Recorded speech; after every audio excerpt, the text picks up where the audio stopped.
Hi guys, it's me again, Angie, and welcome to another video. For today's video, I'm going to discuss you the summary of Chapter 4 in Cisco.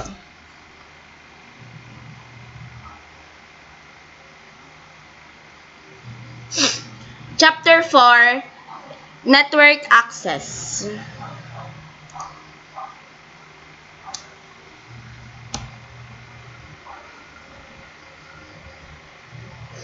For the introduction, this chapter began with a look at the TCP or IP protocol suite. This included a look at the protocols that make up TCP or IP and the way in which they relate to the ISO or OSI model. A look at network layer protocols provided an overview of IP packets and addressing the way in which ARP is used to map IP addresses to MAC addresses, as well as how ICMP provides error reporting and diagnostic information. Examination of protocols at the transport layer provided an overview of both TCP and UDP, including their header structures. A closer look at TCP provided insight into port numbers, how connections are defined, how they are terminated.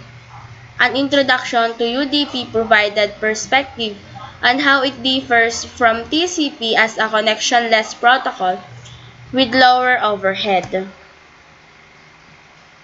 So for the objectives of this chapter, physical layer protocols, to identify device connectivity options, describe the purpose and functions of the physical layer in the network, describe basic principles of the physical layer standards. For network media, identify the basic characteristics of copper cabling, build a UTP cable used in Ethernet networks.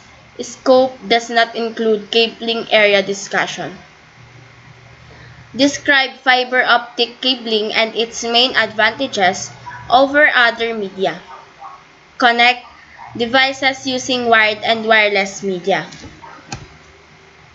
For data link layer protocols, describe the purpose and function of the data link layer in preparing communication for transmission on specific media.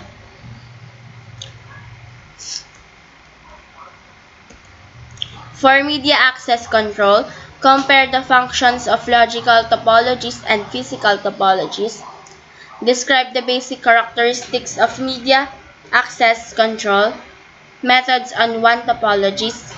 Describe the basic characteristics of media access control methods on LAN topologies, and describe the characteristics and functions of the data link frame.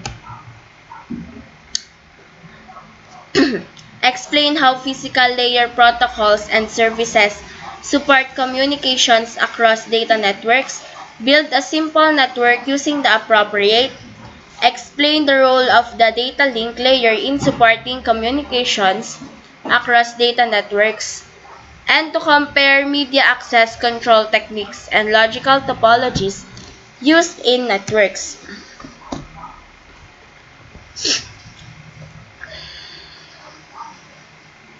Controlling access to the media. Media access control is the equivalent of traffic rules that regulate the entrance of motor vehicles onto a roadway. The absence of any media access control would be the equivalent of vehicles ignoring all other traffic and entering the road without regard to the other vehicles.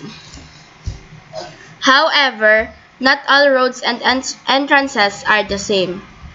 Traffic can enter the road by merging, by waiting for its turn at a stop sign, or by obeying signal lights. A driver follows a different set of rules for each type of entrance. In the same way, There are different methods to regulate placing frames onto the media.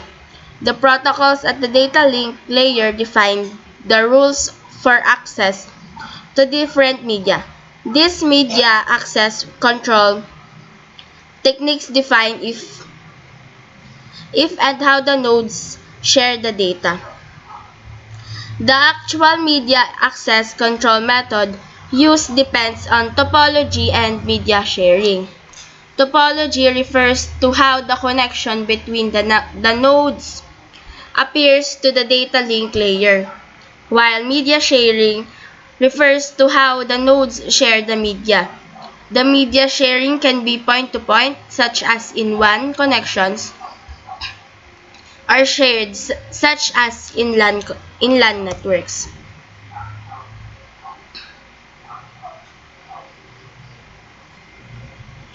Physical and logical topologies.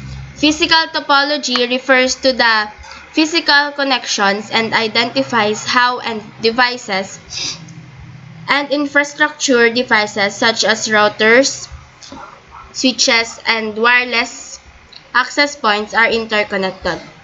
Physical topologies are usually point-to-point or star, while logical topology refers to the way a network transfers frames from one node to the next. This arrangement consists of virtual connections between the nodes of a network. These logical signal paths are defined by data link layer protocols. The logical topology of point-to-point links is relatively simple, while shared media offers different access control methods.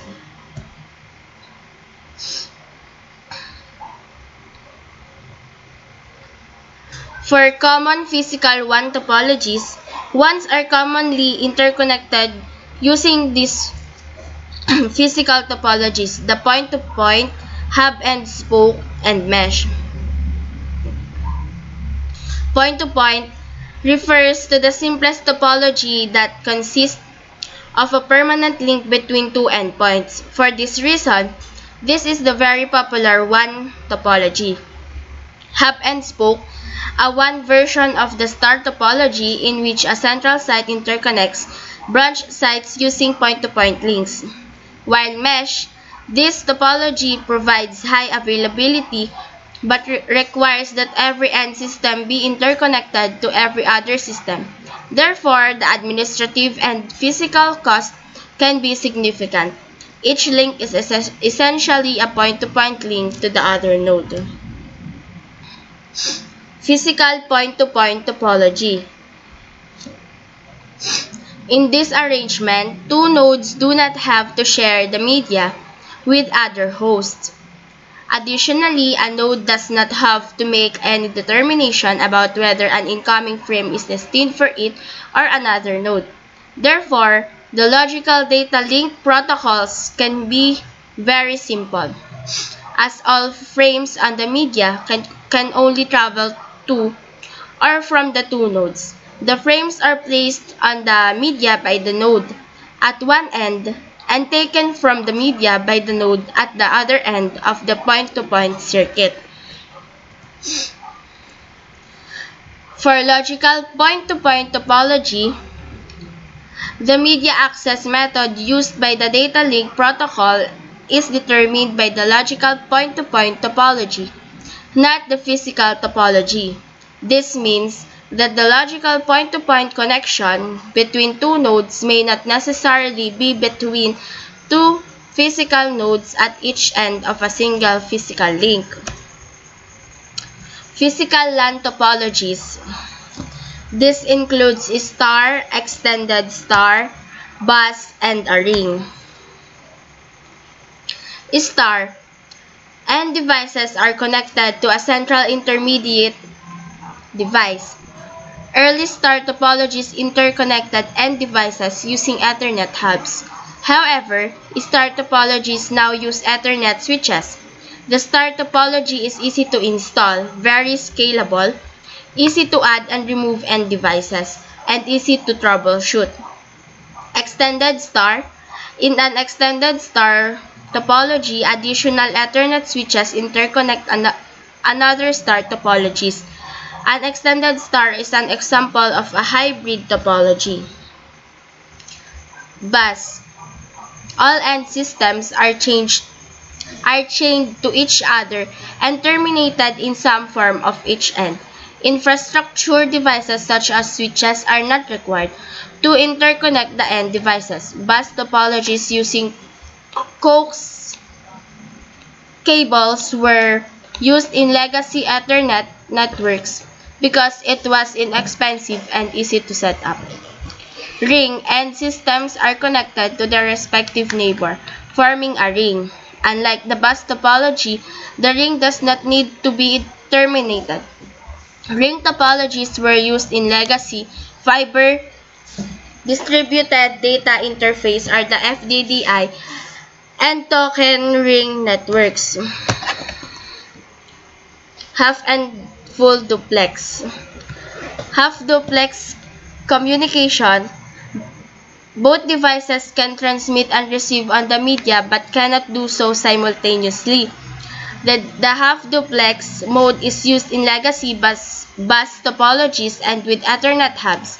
WLANs also operate in half-duplex. Half-duplex allows only one device to send or receive at a time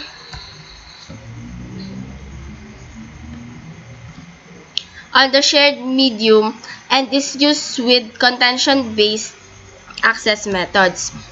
While full duplex communication, both devices can transmit and receive on the media at the same time. The data link layer assumes that the media is available for transmission for both nodes at any time. Ethernet switches operate in full duplex mode by default, but can operate in half duplex if connecting to a device such as an Ethernet hub.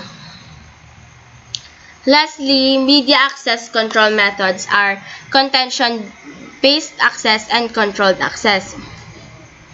Some multi-access networks requires rules to govern how devices share the physical media. So these two basic access control methods are for shared media. Contention-based access. All nodes operating in half-duplex compete for the use of the medium, but only one device can send at a time. However, there is a process if more than one device transmits at the same time. Ethernet LANs using hubs and WLANs are examples of this type of access control. So for controlled access, each node has its own time to use the medium. These deterministic types of networks are inefficient because a device must wait its turn to access the medium. Legacy token ring LANs are an example of this type of access. So by default, Ethernet switches operate in full duplex mode. This allows the switch and the full duplex connected device to send and receive simultaneously. So that's all. Thank you. Thank you for watching and see you on my next video. Bye!